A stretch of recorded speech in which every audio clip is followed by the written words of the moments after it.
नमस्कार, फिट रहे इंडिया की लेटेस्ट अपडेट में आपका स्वागत है। आज की सेहत की खबर के पहले सेगमेंट में हम बात करेंगे कि कैसे गाय के दूध से बनी टैबलेट ठीक करेगी ड्राई आइज की शिकायत। सेहत की खबर के दूसरे सेगमेंट में हम बात करेंगे कि कैसे आपको बदबू बीमार बना सकती है। सेहत की खबर के तीसरे सेगमेंट में हम बात करेंगे क्या होता है मीजल्स, ये कैसे फैलता है। बांग्लादेश में इससे अब तक 100 से अधिक बच्चों की मौत हो गई। चलिए शुरू करते हैं। दिल्ली एम्स ने एक चमत्कार कर दिखाया। जानकारी के अनुसार साइंटिस्ट ने ड्राई आइज की समस्या का निपटान ढूंढ निकाला है। एक नई दवा तैयार की गई है जिसे जल्द ही बाजार में लॉन्च किया जाने वाला है। इस दवा की खास बात यह है कि ये प्रोटीन लैक्टोफेरिन पर आधारित है, जो खास तौर पर आंखों की नमी बनाए रखने और सूजन कम करने के लिए तैयार की गई है। इस दवा में मौजूद प्रोटीन गाय के कोलेस्ट्रॉल से तैयार किया गया है। जब गाय बच्चे को जन्म देती है, उसके बाद सबसे पहले निकलने वाले गाढ़े पीले रंग के दूध को कोलेस्ट्रॉल कहा जाता है। जैसा कि बताया कि कोलेस्ट्रॉल से मिलने वाले प्रोटीन से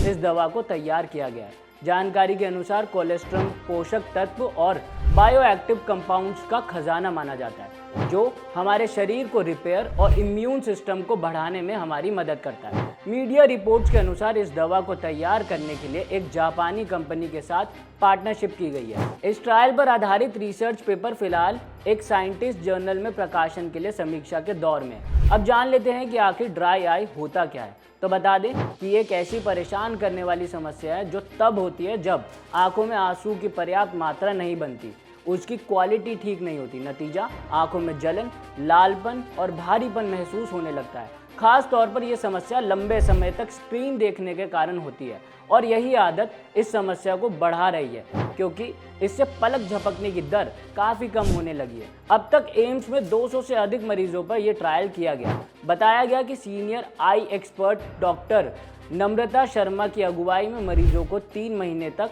रोजाना 250 mg लैक्टोफेरिन दिया गया। अब जानेंगे कि आपके काम की खबर क्या है। रोजाना अपने लैपटॉप, मोबाइल में देर तक काम करना, इसका नतीजा होता है कि हम अपनी आंखों को काफ़ी अधिक नुकसान पहुंचा रहे हैं। इससे हमारी आंखें और भी वीक हो सकती है। इसलिए इससे सेफ रहने के लिए आपको अपनी आंखों का खास ख्याल रखना चाहिए। लगातार अगर लैपटॉप पर बैठकर काम करते हैं तो कुछ समय के लिए उन्हें रिलैक्स दें।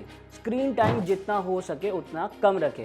आंखों पर कम स्ट्रेन यानी प्रेशर डालने की कोशिश करें। स्क्रीन टाइम से एक तो मेंटली भी मुझे लगता है, एक साइकोलॉजिकली बच्चों की थिंकिंग प्रोसेस पे भी बहुत ज़्यादा असर पड़ता है, एक मेंटल हेल्थ पे असर पड़ता है।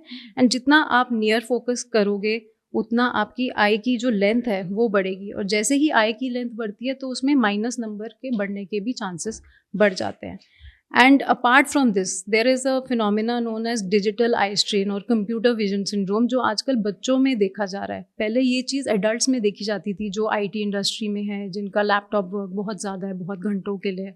But now we are seeing so much dryness and strain के जो कंप्लेन्स हैं in younger generation, younger population also. Okay, mobile phone के नुकसान पर तो लंबी बात करने की ज़रूरत है। आपने जैसे कहा 1 घंटा बाहर खेलें तो कुछ भी खेलें, उससे फ़र्क नहीं पड़ता। उससे फ़र्क नहीं पड़ता है anything, but you be there in the day light. Okay, which is and focus, क्योंकि क्या होता है जब आप बाहर होते हैं आप दूर का डिस्टेंस की तरफ फोकस करते हैं। तो when you focus at a distance तो आपकी आईज की मसल्स जो हैं वो रिलैक्स होती हैं, डी स्ट्रेस होती हैं, जिसकी वजह से जो नंबर का प्रोग्रेशन है, अगर आपको चश्मा लग गया है तब भी वो हेल्प करेगा, और अगर नहीं लगा है तो ऑनसेट को डिले करेगा, या हो सकता है आपको ना भी लगे। आप इस बात को ऐसे भी समझ सकते हैं कि अगर आप मोबाइल फ़ोन की स्क्रीन के साथ डील कर रहे हैं, चाहे आप गेम खेल रहे हैं, चैटिंग कर रहे हैं या कोई काम कर रहे हैं, तो कितना भी दूर चले जाएं आप पास ही में है। हाँ, इसका डिस्टेंस बहुत ज़्यादा ultimately this is near work only, this is near work only. तो आपको इससे भी दूर होने की ज़रूरत है और दूर देखने की भी ज़रूरत है। वो आपकी आंखों के लिए कितना हेल्प करेगा, डॉक्टर श्रेया ने हमें समझाया है। इनफैक्ट हाँ सर, ये कल्प्रिट आ ही गया है हाथ में। तो मोबाइल फ़ोन की स्क्रीन आंखों का कितना नुकसान करती है? सी मोबाइल फ़ोन्स में एक तो डिजिटल आई स्ट्रेन जो मैं बोल रही हूँ वो बहुत ही ज़्यादा कॉमन इशू हो गया है in all age groups, irrespective, चाहे वो कोई एल्डरली पर्सन हो, चाहे वो यंग हो, चाहे वो बच्चा हो, सब में ही ये इश्यूज आ रहे हैं। सो पेशेंट्स कम विद फटीग, थकान आंखों में, फ्रेशनेस ना होना, हेडेक्स होना, स्टिंगिंग, ये सब प्रॉब्लम्स होना, then because you are constantly looking at the screen, तो क्या होता है ऑटोमेटिकली आप ब्लिंक कम करते हो. Now blinking is extremely important for eyes, क्योंकि हमारे आईज में एक लिड्स के ऊपर ग्लैंड्स होते हैं जिनको कहते हैं हम ऑयल ग्लैंड्स या फिर मेमोबियन ग्लैंड्स.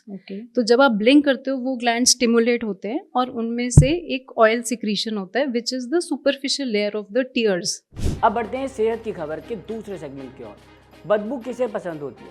किसी को नहीं. जब हमें गंदी स्मेल आती है तब हम सिर्फ नाक बंद कर लेते हैं ताकि नाक को कोई तकलीफ ना हो और उस समय होने वाली परेशानी से बचा जा सके. लेकिन क्या आप जानते हैं कि बदबू सिर्फ हमारी नाक ही नहीं हमारी सेहत पर भी असर डालती है?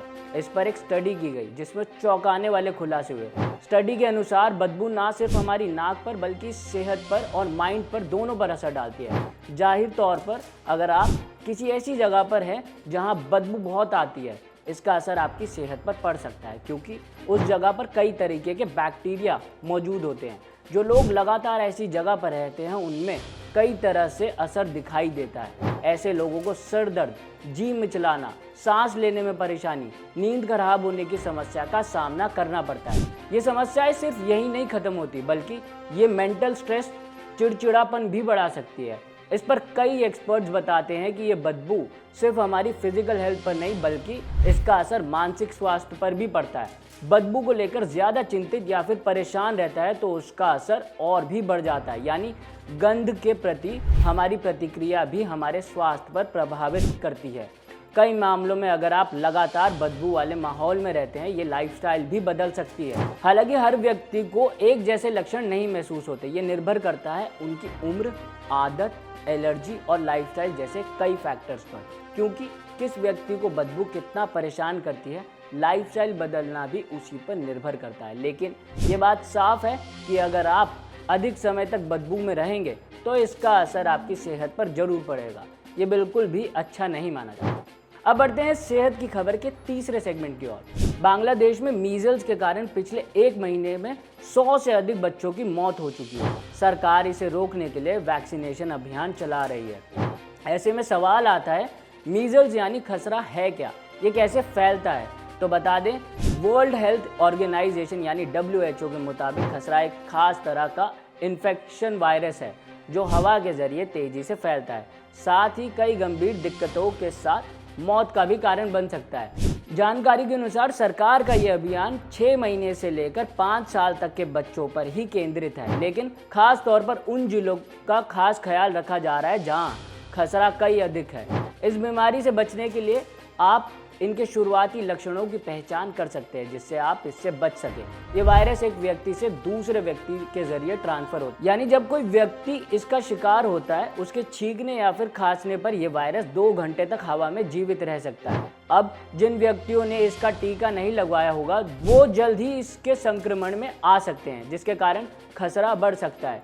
इसके लक्षणों में तेज बुखार, सूखी खांसी, बहती नाक, आंखों में जलन होना, गालों पर छोटे या फिर सफ़ेद धब्बे होना, पूरे शरीर पर लाल रंग के दाने होना, ये मीजल्स के शुरुआती लक्षणों में से एक हो सकते हैं. आज की सेहत की खबर में बस इतना ही. इस तरह के कंटेंट को देखने और समझने के लिए हमारे साथ